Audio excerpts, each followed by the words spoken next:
is that when we're reading the Bible, we're not actually reading the words of Matthew, Mark, Luke, or John. We're reading translations from the Greek language in which these books were written. And something is always lost in translation. And not only that, but we're not reading translations of the originals of these books, because we don't have the originals of these books or of any of the other books of the New Testament. What we have are copies made centuries later, many of them many, many centuries later.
These thousands of copies that we have are all different from one another in lots of little ways and sometimes in big ways. There are places where we don't know what the authors of the New Testament originally wrote. So an author like Mark, the author of our first gospel, sat down and wrote out one day his gospel about Jesus. Now, we don't know where Mark actually lived. Some scholars have thought that Mark maybe lived in Rome. So let's say he lived in Rome. Mark writes his book. Well, how does this book get into circulation? The problem is we're dealing with an age in which there were no Xerox machines. There wasn't desktop publishing yet, no PDF files. In fact, there wasn't carbon paper. How did people get copies of books? Well, in the ancient world, the only way to get a copy of a book was to copy it by hand. One page, one sentence, one word, one letter at a time. Mark makes his book, and somebody in his community wants another copy of it. And so that person either makes a copy himself or has somebody else make a copy for him. Now, part of the problem is that in the ancient world, at this time period in the Roman Empire, probably something like 90% of the population was illiterate, couldn't read or write. So not anybody could just make a copy. And most people who could write couldn't write very well. And so somebody makes a copy. We don't know who it was who made the first copy. We don't know if this person was competent or incompetent, but he made a copy. And probably, if he made a copy of this book by hand, one page, one sentence, one word, one letter at a time, he made mistakes. Now, my students sometimes have difficulty believing that people make mistakes when they copy things by hand. And so I tell them, well, you sit down tonight and copy the Gospel of Mark and see how you do. Well, in fact, they'll make mistakes. Now, here we have a problem created, because we have the second copy of Mark, that is also put in circulation, and somebody wants a copy of Mark, and so they copy the copy. But the copy has mistakes in it. And so the next person who copies it copies the mistakes, thinking that they're the original wording. And the second person also makes mistakes of his own. And so he not only reproduces the mistakes of his predecessor, he introduces his own mistakes. And then another person comes along and copies that copy, making the mistakes of both of his predecessors and creating mistakes of his own. And then that book gets put in. And pretty soon you've got copies around the city of Rome that are all different from one another. Now, a visitor comes to Rome from Ephesus, and they have a church back in Ephesus too, and they want a copy of this gospel, and so he takes his copy, makes a copy, takes it back to Ephesus. And then that copy gets copied, and that copy gets copied, and that copy gets copied. Then somebody comes from Smyrna, and they want a copy. And so it goes for year after year after year.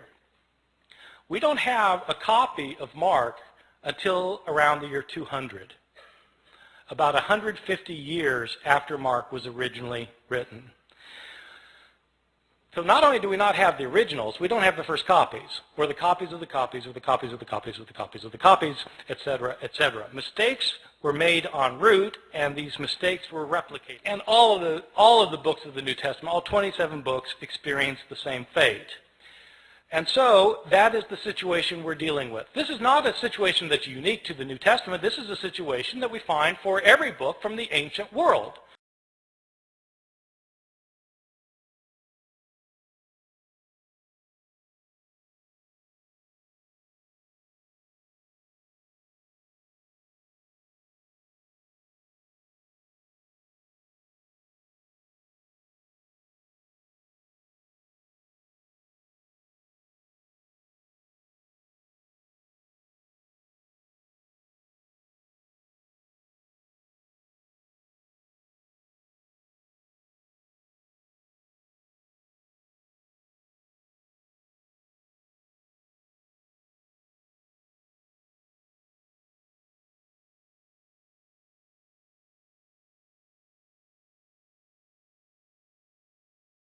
Yeah, well, this strikes me as a rather significant change, that the story of the woman taken in adultery wasn't originally there.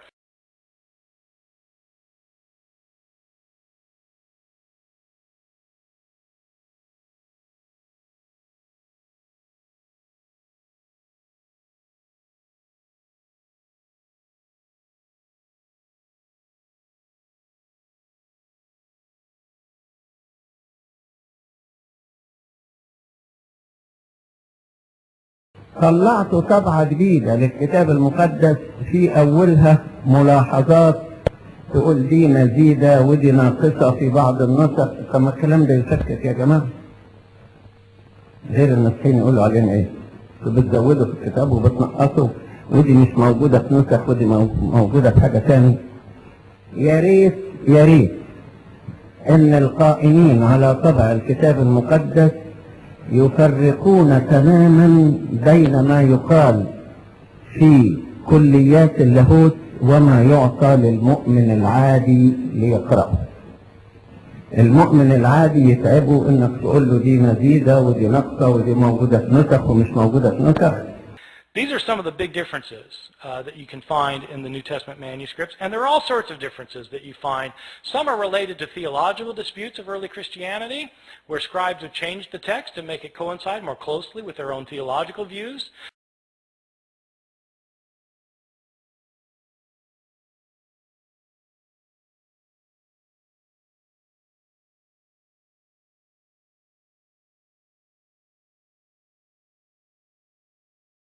عايز يبعد عن المعنى خالص. نعم.